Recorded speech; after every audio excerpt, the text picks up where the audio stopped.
Banda Aceh.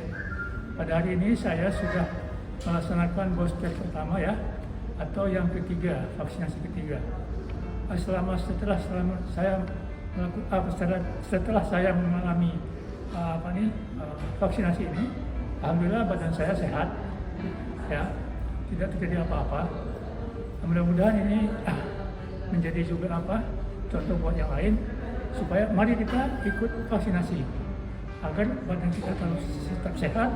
Alhamdulillah, amin. Oke. Ini bulan sampai istri saya ikut juga pada hari ini yang ketiga kali atau booster pertama. Nah, selama ini pun istri saya merasa nyaman-nyaman saja. Demikian, terima kasih. Assalamualaikum warahmatullahi wabarakatuh.